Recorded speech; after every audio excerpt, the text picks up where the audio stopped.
It is a piece of bone about as long as your hand. It is over 50,000 years old. And it might just be the oldest musical instrument ever found, built not by us, but by a different kind of human entirely.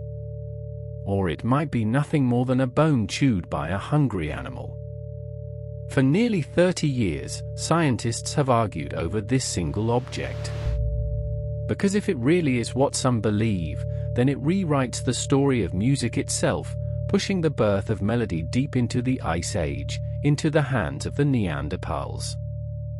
This is the story of the Divje Babe flute, and the search for the very first music ever made. Our story begins in a cave in the hills of northwestern Slovenia. Its name is Divje Babe, which means, roughly, wild women, a place wrapped in folklore long before science arrived. For tens of thousands of years, this cave was a shelter. Not for farmers or city dwellers, they would not exist for ages yet, but for Ice Age hunters, and for the great cave bears that denned there through the long winters. Layer by layer, the floor of the cave built up into an archive of the deep past, holding stone tools, ash from ancient fires, and the bones of animals long extinct. To picture this place, you have to forget everything green and gentle about Slovenia today. This was the Ice Age. Glacier ground across Europe, the climate swung between bitter cold and brief thaws, and the land was roamed by creatures out of a nightmare and a dream: woolly mammoths, woolly rhinos, cave lions, and the cave bear itself. The cave bear was a giant, a great vegetarian bruiser that could stand taller than a man, hibernating through the killing winters in exactly these kinds of caves. Divje Babe was, above all, their house. And into that house, from time to time, came the Neanderthals. In 1995, a team of Slovenian archaeologists was carefully digging through those layers. They were working near the remains of an old hearth, a fireplace, in sediment dated to somewhere between 50 and 60,000 years ago. And there, in the dirt, they found it. The discovery belongs to a team led by the Slovenian archaeologist Ivan Turk. This was not treasure hunting, it was painstaking, millimeter by millimeter science, every object mapped in 3 dimensions, every layer of sediment carefully dated. That care matters, because it means we know, with real confidence, how old this bone is and what it was buried alongside. It did not come from a market stall or a murky private collection. It came straight out of the Ice Age floor of the cave, in front of careful witnesses. It was a fragment of bone, the thigh bone of a young cave bear, a cub perhaps 1 or 2 years old. About 11 centimeters long. And running along one side of it were holes. Not random damage, but round, deliberate-looking holes, spaced out in a line. To the archaeologist who found it, the meaning was electric. Holes, spaced along a hollow bone, can mean only one thing to a musician.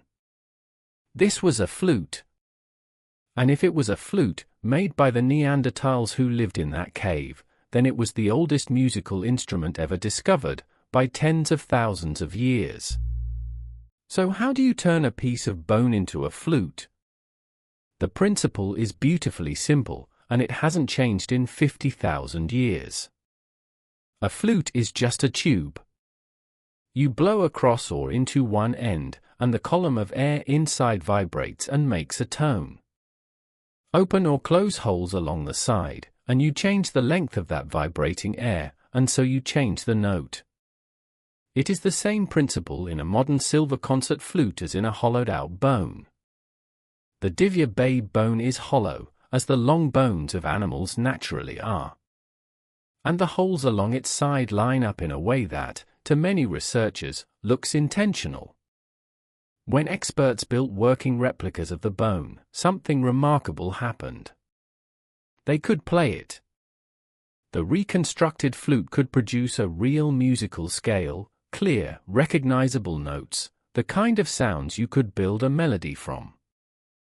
researchers notice something even more striking. The distance between the holes seemed to follow a musical pattern, the kind of spacing that would let a player produce notes that sit comfortably together, the bones of a scale. To the people who built and played the replicas, this did not feel like an accident. It felt like design. It felt like someone, long ago, had understood, at least by instinct, how to turn a dead animal's bone into a singing one. There is one more clue, and it is an eerie one. When researchers study the great painted caves of the Ice Age, they find that the most richly decorated spots are often the places where the cave sounds best, where a voice or a note will ring and echo and swell. It seems our ancestors did not just make images in the dark. They sought out the places that sang back to them. Sound, and art, and ceremony, tangled together, deep underground, tens of thousands of years ago. Imagine that for a moment. A Neanderthal, sitting in the firelight at the mouth of a cave, 50,000 years ago, lifting a bone to their lips, and playing music into the dark. If it is true, it is one of the most haunting images in all of human history. But there is a problem. And it is a serious one. From the very beginning, many scientists looked at the Divje Babe bone and saw something far less romantic. They didn't see a flute. They saw lunch. Caves like Divje Babe were not just shelters for humans. They were also dens for powerful carnivores, wolves, and especially the spotted hyena, an animal with one of the most bone-crushing bites in nature. And here is the uncomfortable truth: when a carnivore gnaws on a bone, its teeth can punch clean, round holes straight through it. To the skeptics, that is all the Divje Babe flute really is, a cave bear cub's thigh bone, cracked open and punctured by the teeth of a hungry predator, the holes lining up by pure chance. No music. No Neanderthal artist. Just an animal feeding in the dark, and a coincidence that fooled us tens of thousands of years later. It is a powerful argument. Animal-chewed bones with holes are genuinely common in the fossil record. And science is supposed to prefer the simpler, more ordinary explanation. For years, this debate split the archaeological world in two, the flute on one side, the hyena on the other. It is worth understanding why this fight got so heated. Archaeology is built on caution. Claim too much from too little, and you can send an entire field chasing a fantasy. So when someone announces the oldest musical instrument in human history, the rest of the field does its job, it pushes back, hard. The burden of proof sits on the bone. And a single broken thigh bone, pulled from the ground, has to carry the enormous weight of a claim about the very origins of art. No wonder the debate burned for decades. So which is it? Music, or merely teeth? In recent years, researchers have fought back on behalf of the flute, and they have done it with careful, patient science. They studied exactly how carnivores break bones, and exactly where their teeth land. They took fresh young bear bones and pressed real carnivore teeth into them, trying to recreate the famous holes. And they kept running into the same problem for the hyena theory. The holes in the Divje Babe bone are too round, too evenly sized, and too perfectly aligned along the center line of the bone. They sit where a flute maker would want them, not where a chewing animal's jaws would naturally fall. Defenders also point out that the spacing of the holes matches a musical logic, and that close examination shows signs the holes may have been made by pressing or boring, not by the snap of a jaw. To them, the simplest explanation is no longer the hyena. It is a deliberately made instrument. The argument is not over, and honest scientists still disagree. But the Divje Babe bone now sits in a place of honor in the National Museum of Slovenia, displayed not as a chewed scrap, but as what its discoverers always believed it to be, a Neanderthal flute. and the idea behind it has quietly grown more respectable. We once imagined Neanderthals as dim, brutish cavemen. We now know they buried their dead, made tools and ornaments, used pigments, and cared for their sick. A people like that, making music, no longer sounds impossible at all. Consider what we have learned about them. In a cave in Iraq, Neanderthal dead were found laid carefully to rest. Across Europe, Neanderthals collected eagle talons and shells and wore them as jewelry. They mixed and used red and black pigments. They built mysterious rings of broken stalagmites deep underground, far from any daylight, for reasons we still cannot explain. They mastered fire, cooked their food, and healed from terrible injuries that only a caring community could have nursed them through. This was not a brute. This was a human being, a different kind of human, but a human all the same. And humans, everywhere we look, make music. But even if you set the Divje Babe flute aside completely, even if you side with the hyena, the story of ancient music does not end. Because there are other instruments, younger but absolutely certain, that no one disputes. Travel from Slovenia to the caves of southern Germany, and you find them. In sites like Hohl Fels and Geissenklostel, archaeologists have uncovered flutes that are unquestionably real, unquestionably made by human hands, around 40,000 years old. These flutes were crafted by early modern humans, our own direct ancestors, during the Ice Age. Some were carved from the hollow wing bones of birds, especially the griffon vulture. Others were painstakingly made from mammoth ivory, split in half, hollowed out, and bound back together. They have carefully drilled finger holes and shaped mouthpieces. There is no hyena explanation here. These are, beyond any doubt, musical instruments. They belong to a moment archaeologists call the Aurignation, the dawn of the modern human presence in Europe, around 40,000 years ago. And it is an extraordinary period. In the very same caves that produced these flutes, archaeologists found some of the oldest figurative art in the world, tiny, intricate carvings of animals and people, including a famous female figurine carved from mammoth ivory. So the picture comes together. These were people who carved sculpture, adorned their bodies, and made music. The flute did not arrive alone. It arrived as part of a whole explosion of the human imagination. And when researchers reconstructed them, they sang. The Hohl Fels flute can play a range of clear, sweet notes. 40,000 years ago, in the freezing caves of Ice Age Europe, human beings were not just surviving.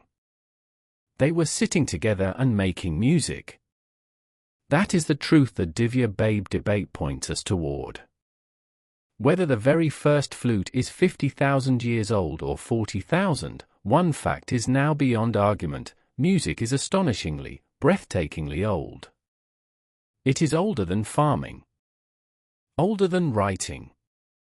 Older than the wheel, the city, and recorded history. Older, perhaps, than our own species being the only humans on Earth. Which raises the deepest question of all. Why? Music is, in a strange way, useless. You cannot eat a melody. It will not shelter you from the cold or kill an animal for dinner. So why did human beings, struggling to survive in a brutal ice age, spend their precious time and effort hollowing out bones to make sound? The answer seems to be that music is a kind of social glue. A song shared around a fire binds a group together. A rhythm synchronizes a crowd, turning many separate people into a single, cooperating whole. Music carries emotion across the gap between minds, soothing an infant, mourning the dead, preparing warriors, celebrating the hunt. In a world where survival depended completely on the strength of your group, the ability to bond, to share feeling, and to act as one may have been just as powerful as any tool of stone. And remember the conditions. These were people living on the knife edge of survival, in one of the harshest environments our species has ever faced. Every calorie mattered. Every hour of daylight counted. And yet they stopped, to hollow out a bone, to bore the holes just so, to make a thing whose only purpose was sound. That tells you something profound. Music was not a reward for an easy life. It was a need, as real to them as warmth and food. When human beings have almost nothing, they still find a way to sing. Thinkers have argued about this for a very long time. Charles Darwin himself suspected that music came before language, a way our ancestors charmed and courted one another, much as birdsong does. Others believe music grew out of the wordless, melodic way a mother speaks to her baby, the original song. Still others see its root in the deep human love of moving together in time, dancing, marching, clapping, chanting as one. Whatever the exact path, the theories share a common thread. Music was never just decoration. It was a technology of connection, a way to weld a fragile band of human beings into something far stronger than the sum of its parts. Music, in other words, may be one of the things that made us human in the first place. And it never stopped. From that first hollow bone, the family of instruments exploded across the entire world. Flutes of bone and reed and clay. Drums of stretched skin. Strings plucked and bowed. Horns, whistles, rattles, and gongs. Every human culture ever discovered, on every continent, in every age, has made music, without a single exception.